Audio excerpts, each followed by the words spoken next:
Olá, boa noite. Eu sou o Valdemir Pires e converso hoje no Palavrate com Tadeu Marcato. Bem-vindos todos e todas. Fiquem à vontade para se manifestar no chat. Palavrate é uma atividade associada à trilogia Tempo. Aqui, os autores de artes participantes dos fragmentos dos livros falam de si, de seus fazeres, de suas trajetórias e de sua experiência de participar da trilogia. O objetivo dos bate-papos do Palavrate é duplo. Primeiro, aproximar o autor e os artistas dos leitores. Segundo, fomentar o diálogo entre o autor e os artistas, com o intuito de aprofundar o alcance expressivo dos textos e das artes que estão nos livros. Vamos, então, ouvir o nosso convidado, pedindo que nos fale inicialmente sobre quem é Tadeu Marcato. Boa noite, Tadeu. Boa noite, Pires. Você já inicia com essa pergunta filosófica. Você quer uma resposta social, uma resposta social ou uma resposta filosófica, né? Porque filosoficamente eu não sei quem sou ainda, né? Estou à procura. Mas eu sou Tadeu Marcato, tenho 37 anos, sou pai de 2 crianças, sou professor da rede pública estadual, sou professor de filosofia e sou poeta, né? Sou escritor com ênfase na poesia, né? Esse é o que eu curto mais, né? A poesia é o que me movimenta, né? Recentemente transitei por alguma coisa de cinema, com curta-metragem, selecionado aqui pela Lei Aldir Blanc. Foi uma experiência muito legal também, levando um pouco da filosofia e poesia para esse outro canal, né, que me interessa muito também. Que mais? Bom, poderia falar mais algumas coisas, né? Sou um dependente químico que tem uma relação com a arte num processo de recuperação, numa busca por recuperação, venho conseguindo há alguns anos, né, me manter limpo, e cito isso porque a minha relação artística é muito direta com essa questão da adicção, né, da dependência química. E para mim é importante falar que sou também. Acho que Perfeito. Uma breve apresentação aí. Parece pouco em termos de palavras que você usou nesse momento, né? Mas é bastante. É notório que se trata de uma vida intensa e inquieta, né? Que é essa intensidade e a inquietude me parecem ser assim o substrato fundamental para a arte, né? Aqui eu já convidei pessoas para falar aqui e houve quem se recusasse por me dizer assim, olha, eu não sou artista, então eu não queria falar como artista. E eu argumentei com a pessoa, aqui no livro, nem todo mundo que participou é artista no sentido profissional, de viver de arte, né? Mas o que interessa é aquela fração da vida que é a arte na vida cotidiana das pessoas. Todo mundo tem uma porção, alguns abandonam, né? Então, eu chamaria de artista até a mim mesmo, um pouco, que não sou, né? Não vivo profissionalmente disso. Então, aqui nós estamos conversando entre artistas porque estamos nos focando na arte, né? Eu pediria que você falasse um pouco mais sobre essa relação que você mencionou de dicção e arte, porque as pessoas costumam falar assim, a arte, o esporte salvam, né? De um jeito que às vezes até é repugnante de ouvir, né? É diferente de uma pessoa que viveu a experiência e que consegue, de certa forma, estar superando. A gente sabe que não é assim, as pessoas não podem dizer superei, né? Ninguém nem pode dizer que superou nada na vida, mas qual que é o papel que tem a arte? Porque a gente sabe até que no passado, né?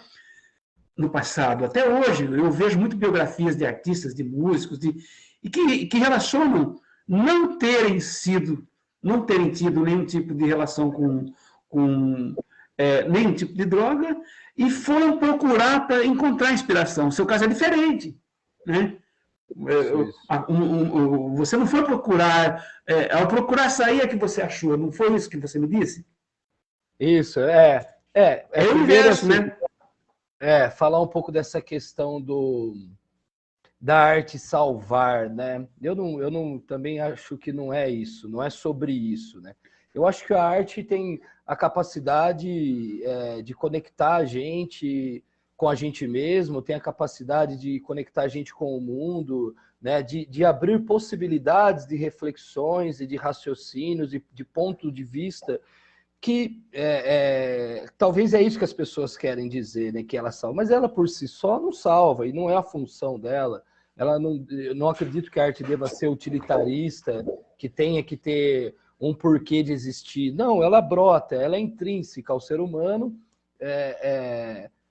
querendo ou não, ela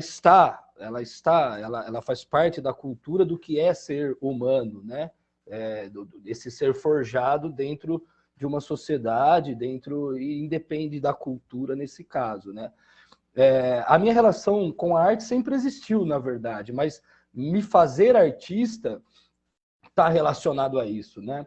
E não só a arte, mas também a filosofia como escolha de formação, né?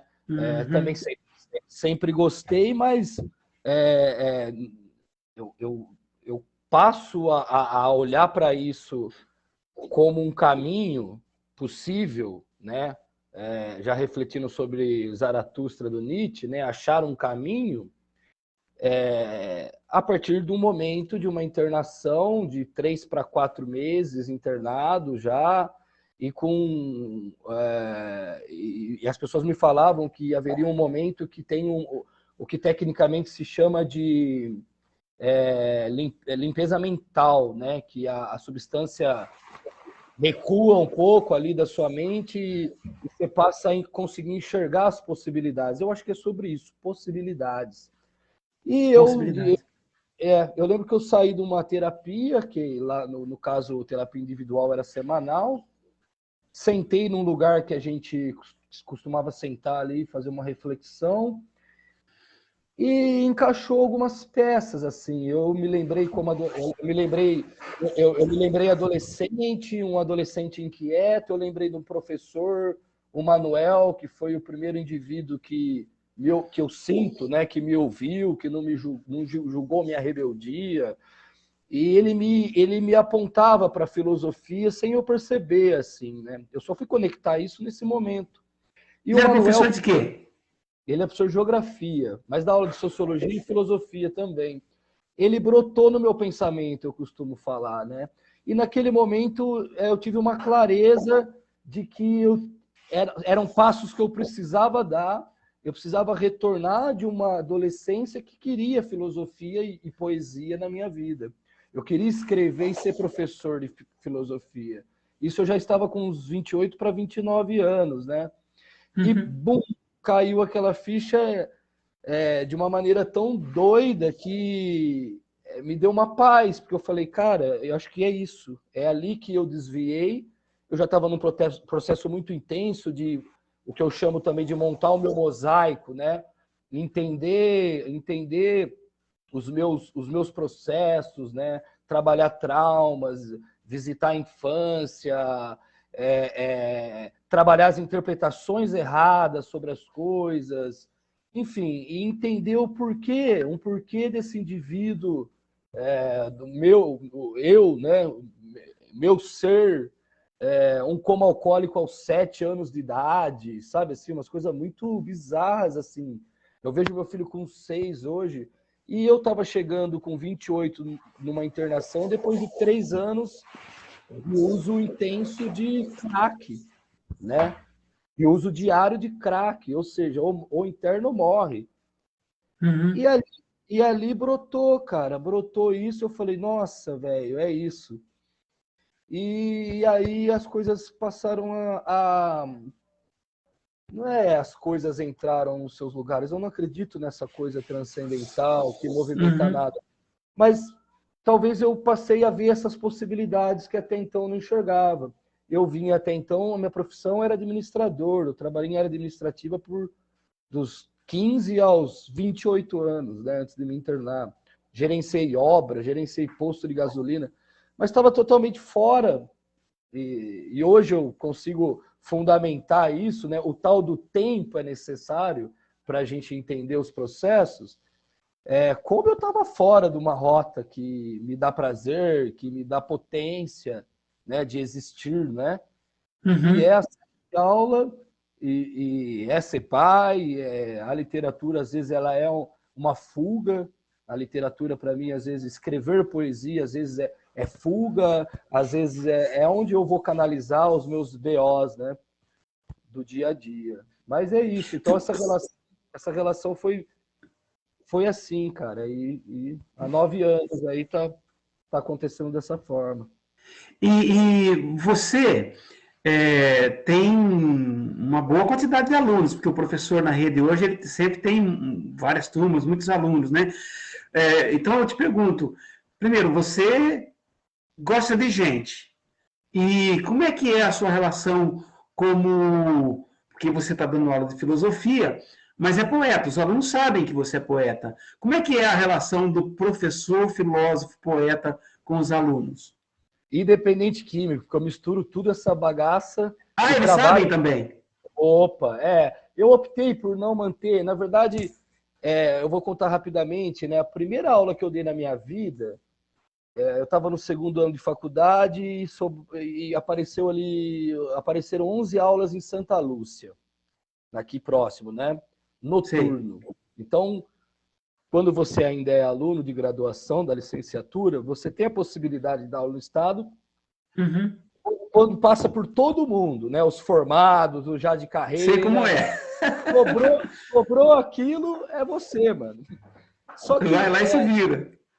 e eu peguei porque era muito simbólico também para mim sair desse processo e dar início nesse outro caminho, né? Para mim era muito importante. Eu lembro que quando eu consegui assim foi um êxtase. E eu entrei na sala de aula num êxtase. Porém, a sala de aula era um primeiro ano do ensino médio, que eu costumo falar que cometeram um crime pedagógico. Juntaram os alunos mais indisciplinados de 2 nonos, trancaram numa sala num primeiro D noturno, ou seja, era uma panela de pressão sem borracha. Mas, cara, eu entrei, tinha virando no ventilador, mas pô, eu falei, caralho, eu tô aqui, velho. E isso foi muito. E aí eu tentando estabelecer um contato, não conseguia. E uma hora eu falei de perspectiva. O aluno lá no final era uma liderança. Ele olhou para mim e falou: professor, eu vivo só por hoje. Só por hoje é um No jargão. primeiro dia de aula, esse diálogo? No primeiro dia de aula. Só por hoje é um jargão de uma irmandade, né, que de alcoólicos anônimos, narcóticos anônimos, utiliza o jargão só por hoje. E você sabia, você conhecia o jargão. Exatamente, qualquer dependente químico que passou por uma instituição principalmente, ou por um grupo de apoio, conhece esse jargão. A hora que ele falou isso, eu marchei em direção a ele, cheguei pertinho dele e falei assim, você é adicto? Adicto é um termo grego, né, que também é utilizado para dependentes químicos, é escravo de algo, né, a adicção, no nosso caso, drogadicção, né?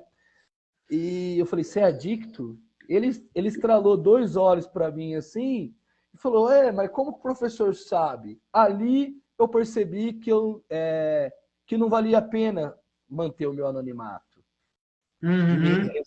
Porque eu tinha uma ferramenta na mão que era uma experiência própria e muitos estudos depois sobre isso, muita terapia, que eu poderia utilizar de alguma forma num trabalho de prevenção, sem moralismos, sem determinar, sem aquele papo de drogas mata, porque não é sobre isso, né? E aí ele falou, como que o professor sabe? Na hora, cara, eu falei, porque o professor também é. Aí, cara, aconteceu uma parada muito clássica, fez assim, ó, bum. E a gente Imagino. começou num diálogo, eu e ele. E assim, a gente se conversava pelo olhar. É muito doido, né, mano? E provavelmente os outros estavam vendo isso, e lá tinha outros na mesma condição. Aquela sala virou o meu xodó. Uhum. E eu era um dos poucos professores que conseguia dar alguma aula ali, porque eles eram realmente terríveis do ponto de vista de disciplina, era difícil. Mas a gente estabeleceu um afeto logo de cara, assim, uma identificação. E aí eu percebi que não, essa ferramenta. E aí fui fazer uma pós-graduação de ensino de filosofia na UFSCar e apresentei um trabalho de conclusão de curso com essa temática. A Puxa poesia, vida, a poesia e a filosofia como ferramentas de emancipação do indivíduo, com foco na prevenção à dependência química. que coisa Aí lancei linda. livros para alunos, trabalhei as angústias existenciais e propus o fazer poético como forma de materializar essa angústia. A gente lançou um livro. Foi muito... E aí não parei. Aí a poesofia crônica rodou. Tá rodando Virou ainda. adicto da poesofia. Você tem Sim. esse livro aí, ao alcance? O livro dos alunos? É. Deixa eu ver. Escolhe uma Tem. página ao acaso para ler para gente. Aqui o livrinho. Deixa eu ver. Antologia poética. Vamos fazer uma brincadeira? Escolhe ao Vamos. acaso uma página para você ler um para gente, pode ser? Já foi. Vamos lá. Pode ir? Vamos lá. Deixa eu ver de quem que é a escritora desse. É uma Para dar os aluna. devidos créditos. Essa aqui é de uma aluna que, na época, em 2018, ela estava no primeiro ano, a Lara. Ah, é novinho assim, 2018? Isso, esse livro aqui, esse é de 2018. Uhum. Então a menina estava você ia dizendo. No primeiro ano, ela sabe, do ensino médio.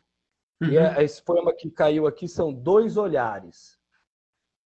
Você me mostrou o lado bonito e errado do mundo, quando nossos olhares se esbarraram na multidão. Não eram apenas simples olhares. Eram dois olhares que conversavam, tinham uma conexão. Ah, eu acreditei nisso. E me entreguei. E disso só eu sei. Ainda posso me lembrar dos momentos de antes de partir. E o surreal é a única forma de te ter perto de mim. Minha mão ainda treme quando falam de você. Meu semblante muda. A noite vem e eu continuo a pensar. Será que ainda pensa em nós como eu penso? Nossa. E como é que saiu esse livro? Como é que ele se tornou uma publicação? Esse livro, cara, ele foi um trabalho... você quer saber a parte já pronta, né? O gráfico, para sair o livro. Tá.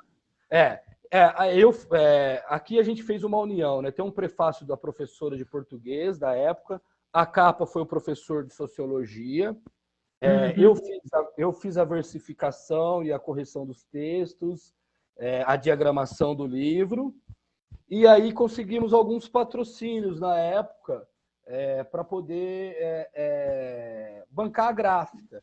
Aí uma editora amiga aqui, a Empório Inventivo, que só depois ficou sabendo, e aí eles puxaram um ISBN para a gente, então acabou registrando o livro, que a princípio nem ia ter registro, né, mas rolou o registro. E aí aqui, ó, tive apoio, o Balaio de Poetas, que é um grupo aqui da cidade que eu faço parte, contribuiu, vários integrantes, o Prisma Autoposto contribuiu, a Silk Graph, que é a gráfica que fez o livro, que imprimiu o livro, também contribuiu. E teve uma história também legal, que eu estava lá negociando com o cara da gráfica, ele já tinha feito 2 livros meus, né? O Descompasso e o Descanso do Caos.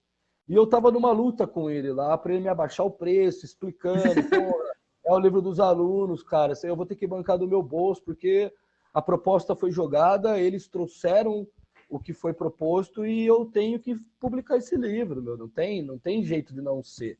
Então ele também quebrou bem o preço. E na hora, um cara que é cliente dele lá, que é lá do Plano B Lanches, hambúrguer, o cara ouviu a conversa e contribuiu, na época, acho que com 500 também. Ou Ele seja, ouviu a conversa e falou, não, eu vou ajudar isso aí? exatamente. Foi uma. Mas, Tadeu, você não é só poeta, você faz da sua condição de professor um fazer poético. Como é que os alunos reagiram a isso? Eles devem ter ficado, ó, levavam o livro para a mãe ver. Como Nossa, é que não. foi isso? Então, eu vou te contar. Ó, a proposta era o seguinte: eu trabalhei com eles, o Sartre e o Camus. A ideia do Hum, absurdo, a ideia do absurdo em Camus, a ideia de liberdade em Sartre, a angústia no meio disso tudo, né? Então, uhum. a gente trabalhou na história da filosofia esses conceitos, e aí, subsequência era, a proposta é agora, vocês, através do texto, através da poesia, materializar essas angústias. Então, é um livro denso, é um livro bem denso, que é das angústias dos adolescentes ali. Então, tem fala de suicídio, tem fala de abandono, tem fala de abuso sexual, tem falas, assim, da discriminação racial, Uhum. E aí rolou. Aí, o outro ponto era dar publicidade a isso. Isso saiu, foi parar no site da Secretaria Estadual. Bom Dia São Paulo veio fazer uma reportagem. Então, qual que era a Nossa, que ideia? lindo! A ideia era o quê? Que eles se apresentassem ali como escritores. Eu lembro que eu falava para eles, ó, a gente vai fazer dois caminhos. Um é na nossa quebrada. O livro nasce aqui. Mas a gente vai Uhum. invadir o centro com esse livro. E a gente lançou na sala de Jean Paul Sartre. Os meus Nossa, alunos do que ensino médio armação! estavam assinando livros na mesa que o Sartre sentou com os pais trabalhadores sofridos de uma vida sofrida, que não é brincadeira, e a gente sabe, chorando de ver os filhos escritos. Cara, assim, é uma sobrevida assim, que te alimenta por um bom tempo. Eu tenho contato com Sim. eles até hoje. Eu tenho umas filmagens de um documentário que vai sair, que eu vou reencontrá-los para a gente gravar. O documentário vai falar de uma trilogia que é O Descanso do Caos, que é o meu terceiro livro que fala da dependência, a antologia desses alunos, e depois um trabalho que eu fiz na rede municipal, que eu rodei todas as escolas do município fazendo esse trabalho de prevenção com filosofia e poesia. Vai Posso pedir sair, uma coisa de novo? lógico. Vamos sortear um outro agora para você ler. Se for Ah, menina, você pula e vai para o seguinte. Vamos ver de um menino? menino, É. Primeiro você sorteia. Se for menina, você despreza. Daí a gente vai para outro. já Até achar um aqui, menino. Gabriel Martins da Silva. Pronto, vamos lá. Gabriel Martins da Silva, na época, terceiro A. Sob as sombras das palavras. Não leve para o coração algo tão ruim. Uma frase que tão fácil assim pode se falar, coisa tão atordoante, difícil de imaginar. Algo dito amargamente, que perpetua na mente a ponto de dilacerar. Não deixe que faça sentido algo dito em teu ouvido para fazer-lhe fracassar. Falou-se intencionalmente para que ficasse em sua mente e lhe fizesse desacreditar. Uma coisa desonrosa, dita ao tom de prosa para poder se camuflar. Algo tão cruel, coberto por um véu que faz a sociedade deixar passar. Não leve para o coração e pense que você sim, mas ele não, consegue o objetivo alcançar. Não deixe entrar em seu ouvido, mas deixe tão despido a modo que possa enxergar. Uma coisa tão obsoleta com o propósito de uma escopeta, que é matar. Não deixe que te chamem de vagabundo e grite, grite para o mundo o que querem lhe fazer. Mas impeça no começo desse processo, para que o retrocesso não possa se estabelecer. Poxa, alunos, muito bom. Agora vamos dar um giro. Você tem assim uma definição, ou assim como você está procurando também isso, do que é que você expressa na sua poesia? O que tem assim algo que você diga, olha, eu através da poesia procuro expressar isto. Tem isto para você? Isso é mutante, né? Eu acho que é um processo de metamorfose constante. Mas, assim, uma temática que sempre está no meu texto é uma questão de visibilidade. Então, o catador de papel, o moleque de rua, essa poesia social, não panfletária, ou às vezes também panfletária, em alguns momentos isso se confunde, ela está no meu texto, ela é constante no meu texto. O tema da dependência química, da loucura, também está no meu texto. Ora, claro que estou falando daquilo, ora metaforicamente, mas também rola.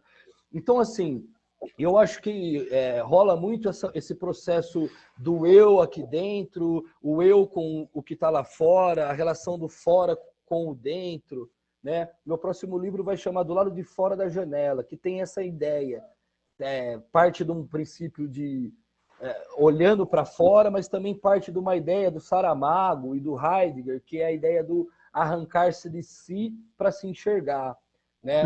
É preciso sair da ilha para ver a ilha, Saramago fala. E o Heidegger usa muito essa ideia de arrancar-se de si, que eu gosto muito. Se olhar como espectador, né? Espectador de si mesmo, no sentido de se analisar ali.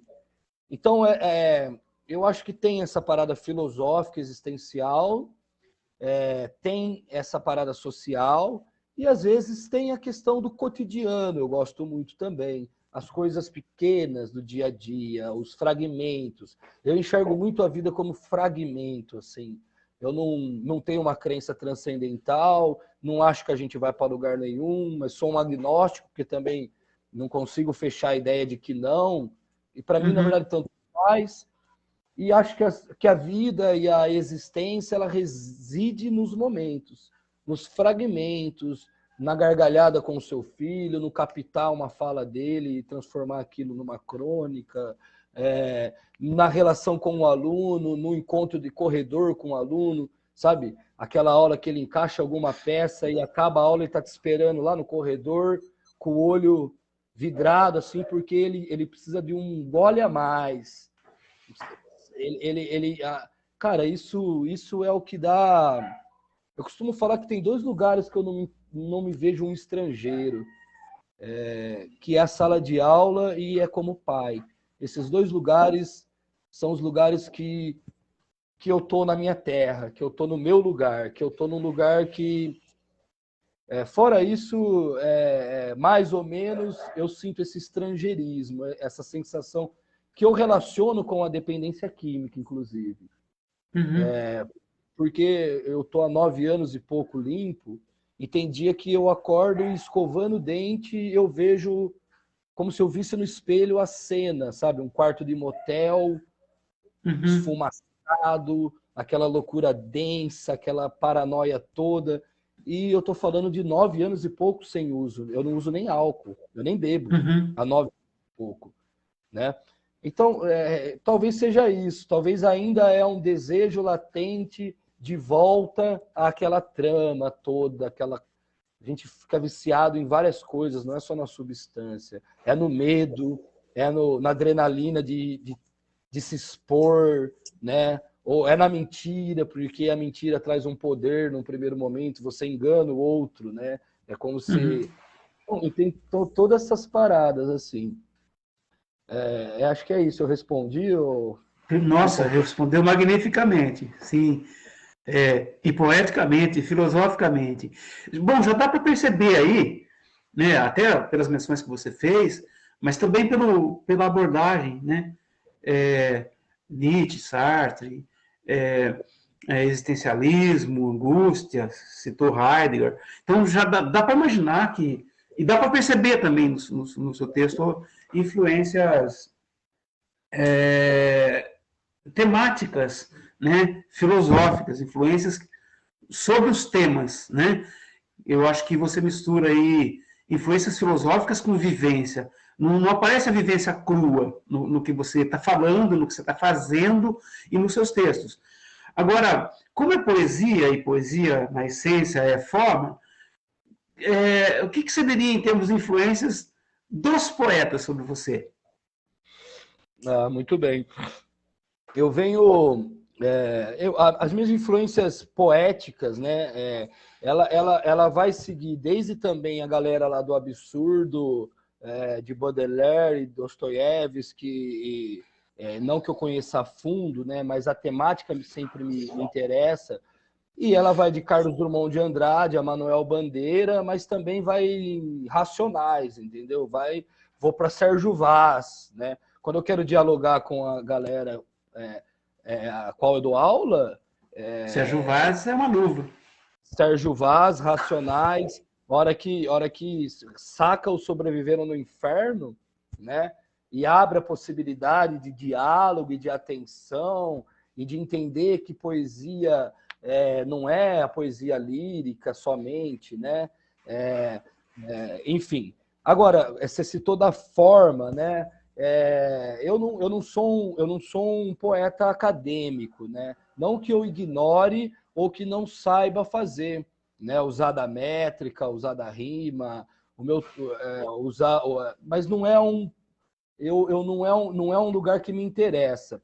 Isso não significa que eu não busque forma, né? O meu texto, há um tempo já que eu venho dando mais atenção. Por muito tempo, eu escrevi visceralmente no sentido de vomitou, já era, não tenho paciência de ficar lá no texto, achava aquilo ruim de fazer. E dos anos para cá, eu passei a ter um prazer em fazer isso. Sim.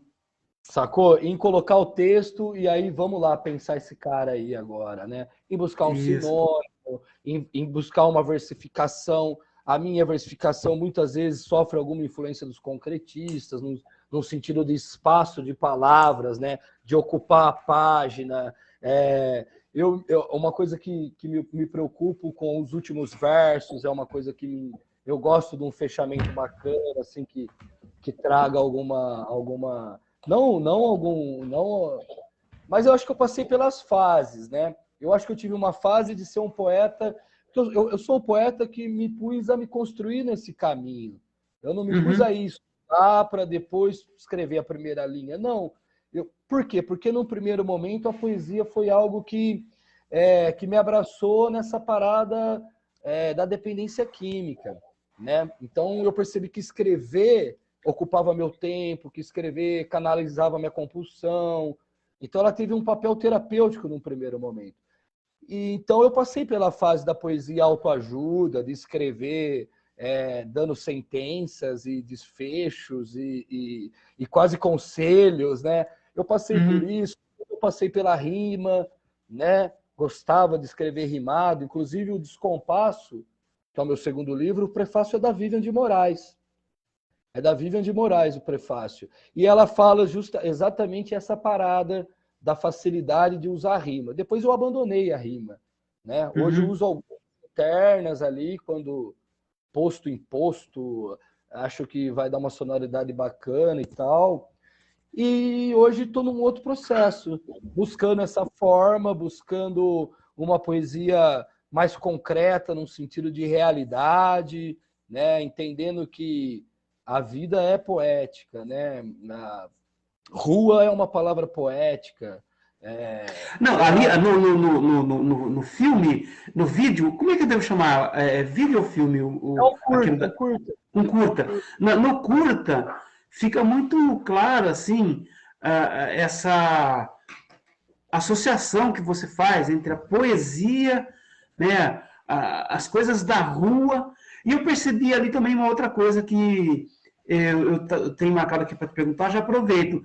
Você revela ali um amor por Araraquara que o ouvido transpira isso, seja pelas imagens captadas, seja pelo... E sobre isso, o que você nos diz? Eu acho que você... Você é natural daí? Você nasceu aí? Eu sou um araraquarense, que sim, tenho essa memória, né? A memória afetiva do local todo, né? A gente ali buscou espaços de partidas e chegadas, né?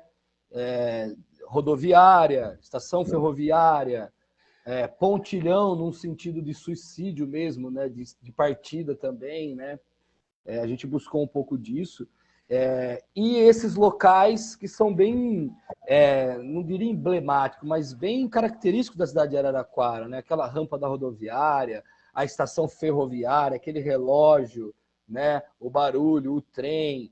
Porém, a gente tinha uma proposta que depois que eu li o seu texto, encaixou muito bem também. Que O ouvido foi depois do texto?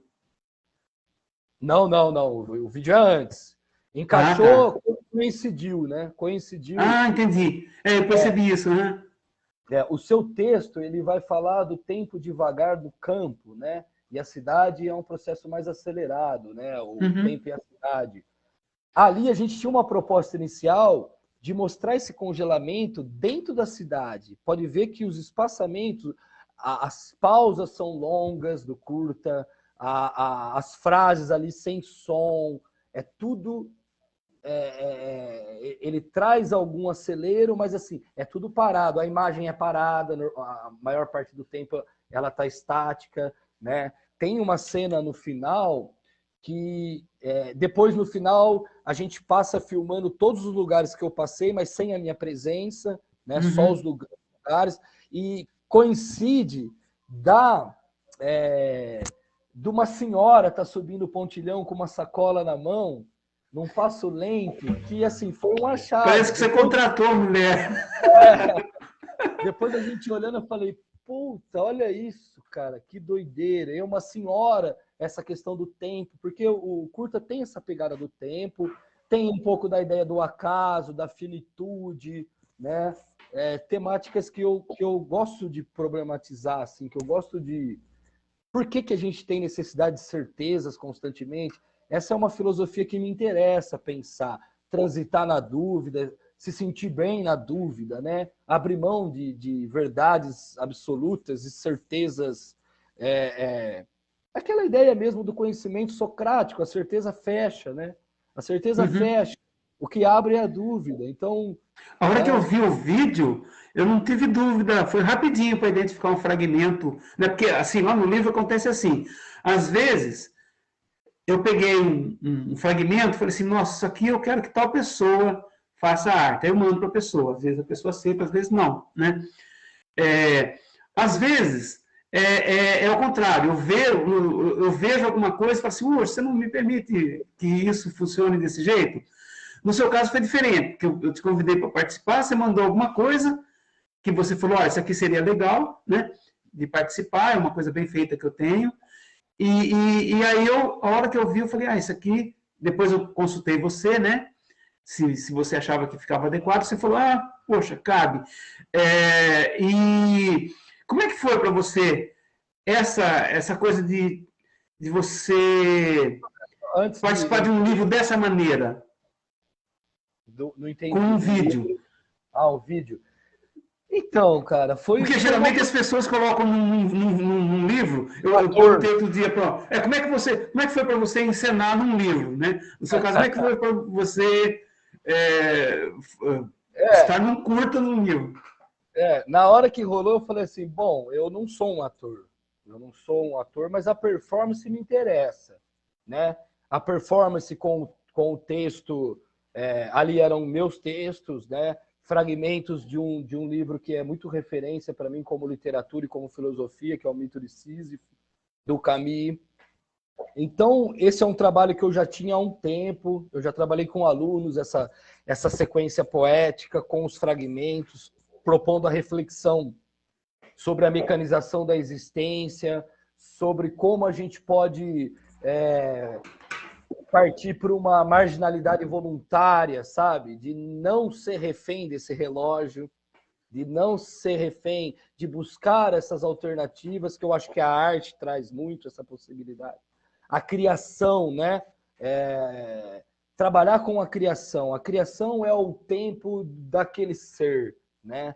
E aí a gente pode pensar essa mecanização em Marx, mas não é nem ali que eu fui buscar, né? Foi mais nessa questão dessa coisa filosófica de buscar alguma autenticidade, de buscar alguma coisa que não seja uma forja de um sistema pura e simplesmente, né? Como que eu grito contra isso? Sendo que eu vou ter que acordar e trabalhar também, né? Não vai ter jeito. Eu não posso não ir a hora que eu quero. Eu também Uhum. sou uma engrenagem desse sistema todo, né? Mas essa é a ideia. O que possibilita a gente de se revoltar contra isso é a criação.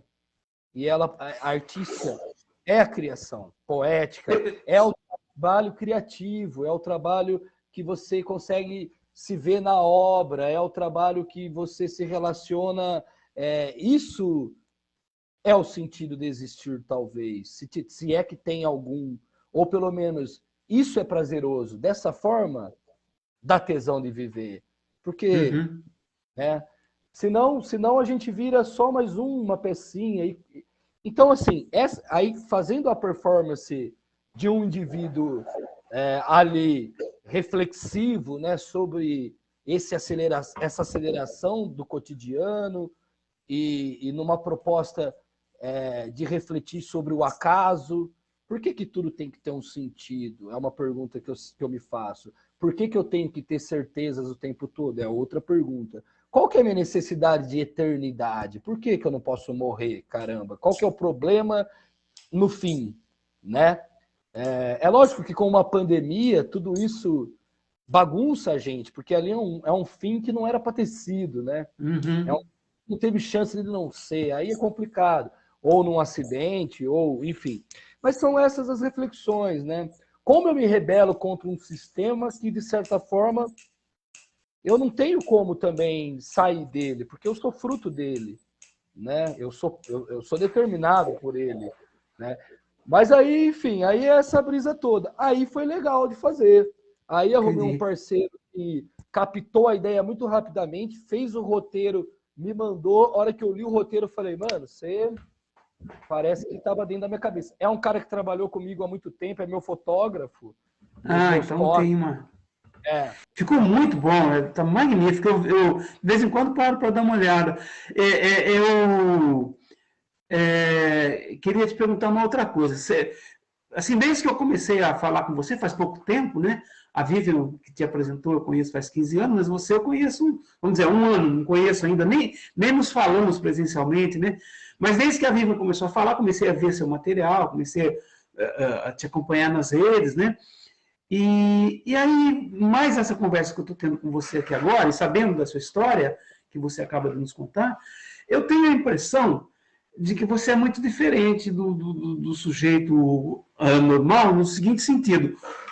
Vamos chamar esse sujeito normal, entre aspas, aqui, de aquele cara que vive o seu cotidiano massacrante e de vez em quando tem algum lampejo poético. Eu tenho a impressão que você é o inverso. Você vive no poético, de vez em quando tem um solavanco não poético que tem que dar conta. É assim mesmo ou eu estou enganado? é difícil falar, né? Mas eu acho Tem que dia que é de um jeito, tem dia que é do outro. não, eu acho que assim essas questões elas são muito claras e constantes para mim, assim, essas reflexões. Tá, é isso que eu Eu busco estava. não ser um sujeito medíocre, eu busco não ser um sujeito. Não, essa filosofia do fragmento que eu te disse, do momento, né? E me coloca no local e tempo que eu estou, né? Então, isso é uma prática já de anos, de estar. Se eu estou falando com você agora, eu estou falando com você agora. E é importante que eu demonstre que eu esteja aqui de corpo e alma, né? E a alma é o intelecto, não é a própria derme, como por vários fatores. Uma, porque a troca é essencial para qualquer coisa, o diálogo é essencial para qualquer coisa nessa existência. Então, outra, você demonstrar que você se preocupa com o que o outro está te falando. Isso é uma filosofia que eu busco enquadrar com os meus filhos, com a minha companheira, com os meus alunos, de estar onde estou. Eu estou naquele momento, então, se eu estou dentro de uma comunidade terapêutica, fazendo um trabalho, de trocar uma ideia, de levar a filosofia como ferramenta de recuperação, além de prevenção, mas também de recuperação. Cara, eu tô ali, e ali que eu vou olhar no olho, é ali que eu quero sentir o que aquele cara tá sentindo, né? Então, eu sou um sujeito que talvez eu tenha aprendido a sentir. Eu sempre fui muito racional, né? Sempre fui muito articulado racionalmente, cartesiano, né? E de repente eu entendi que não era sobre isso. Agora, talvez isso tenha relação com os quase-morte, né? Quando eu falo da minha dependência, é uma dependência ferrenha. É uma história que tinha tudo, na verdade, para ter um final trágico, né? E quando eu consigo... Cara, a sensação de se libertar do crack, por exemplo, porra, velho, é assim, é de um tesão.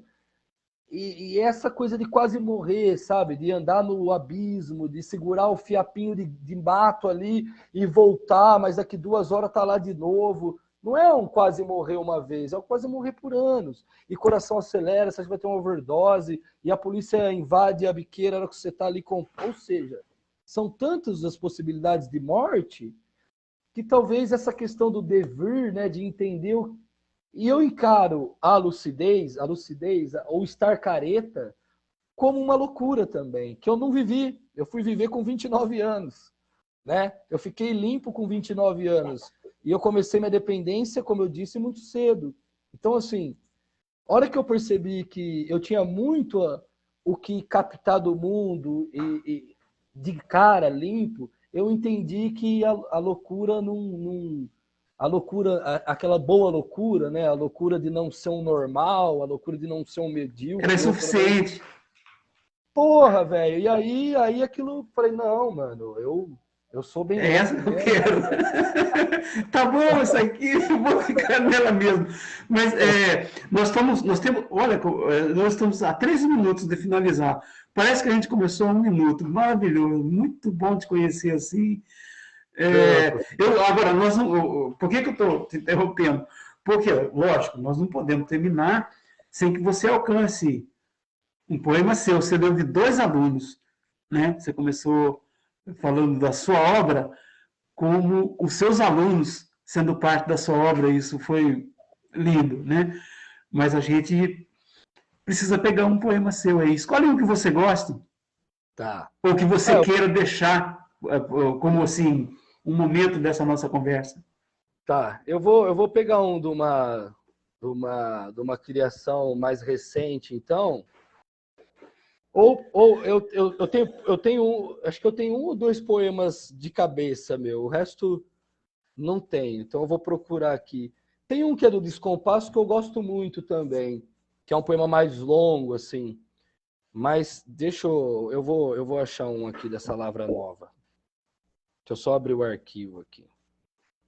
Do lado de fora da janela.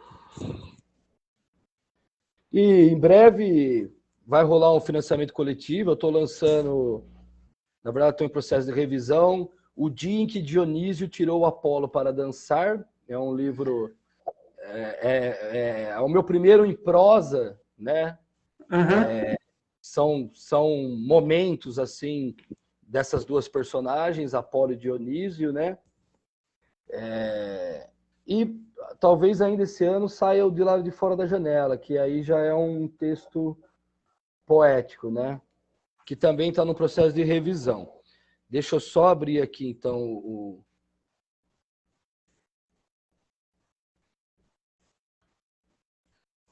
Vamos ver se ele... Uai, o que está acontecendo? Calma aí. Aqui. Abriu, não abriu.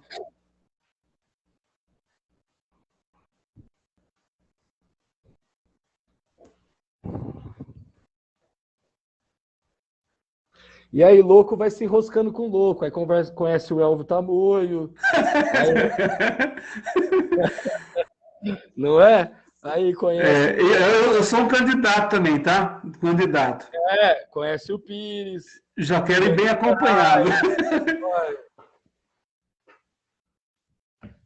Ixi, tá difícil aqui. Aí, Difícil de abrir ou difícil de escolher? Ou as duas coisas? Ele estava demorando para abrir, mas agora ele abriu. Abriu, mas ainda tá naquela. Bom. Vai, filho, vai. Olha, eu vou ler um então que conversa com essa coisa do tempo. Ele é um Ótimo.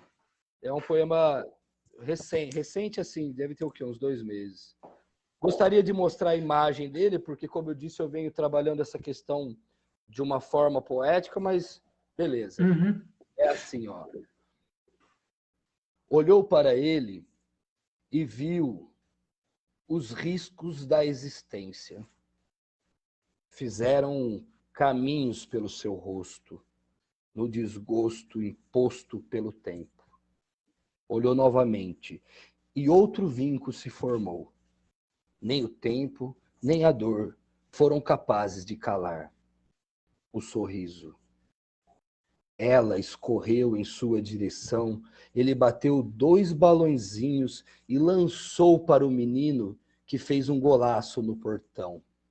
Acelerou seu carro de reciclagens e desapareceu num rabo de vida.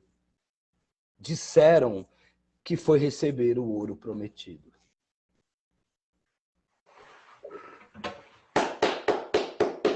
Obrigado. Tem a sua marca. Escrevi, muito bom, muito bom. Dá tempo de mais um? Sim, por Rapidinho? favor. Tá, então eu vou... Temos 9 minutos para poemas e o que mais você quiser dizer. Tá. Vamos ver aqui um... Opa, o que está acontecendo, filho? Esse já é um calabouço. Na verdade, era o título, eu já acho que estou tirando os meus títulos também. Tudo título é uma coisa muito difícil. Um canudo feito de uma nota de R$2 sangra sobre uma tampa de privada mijada, no banheiro de um bar qualquer, em uma esquina também qualquer, da loucura. Lacuna, um cérebro paralisado grita pela mãe, sussurra, surra, urra, escondido debaixo do cobertor com gelo, abusos, abandonos, agressões, amenizam-se num tiro rápido e certeiro. Um coração escorre lentamente pelo ralo, granada armada no peito, nos tímpanos, sons da horta, olhos se movimentam em fugas, fixo, só o passo que retorna para o sangue ainda fresco da nota de R$2.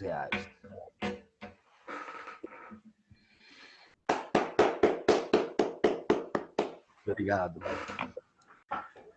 Puxa vida. Que honra ter você lá no meu pobre livrozinho. A honra é toda minha. A honra é toda Muito minha. obrigado. Toda minha.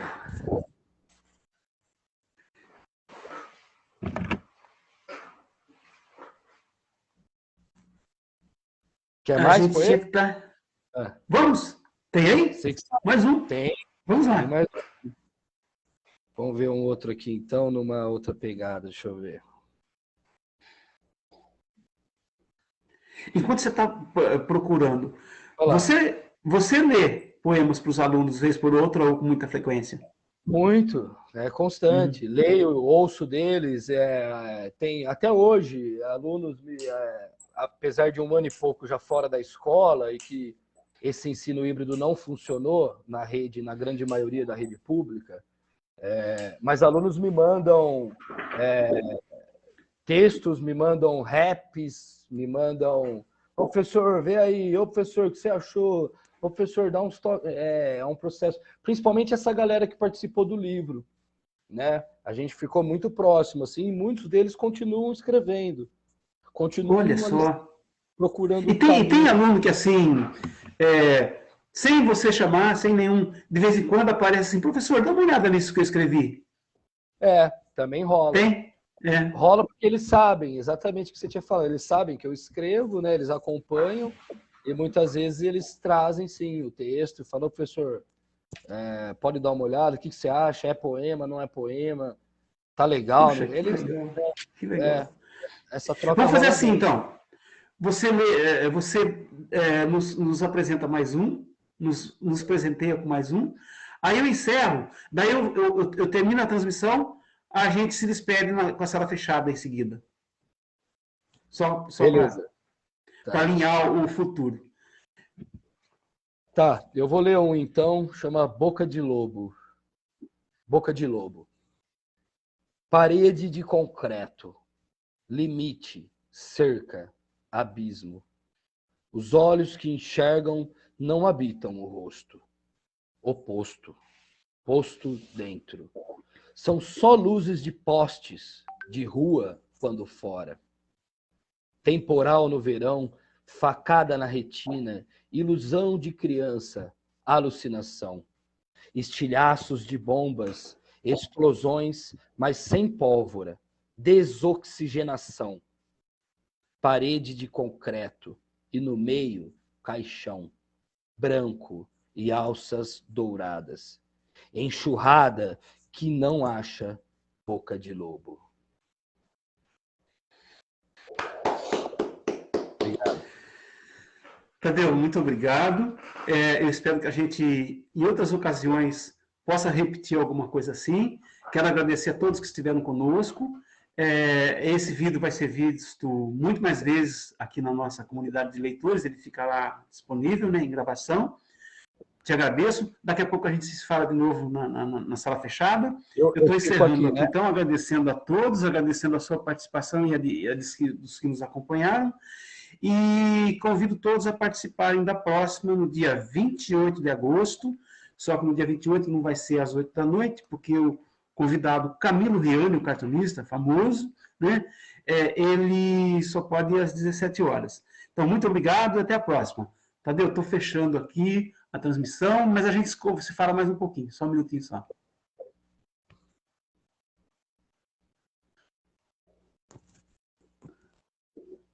Encerrar a transmissão. Eu estou aqui tentando fechar para não perder, igual eu fiz com a Vivian.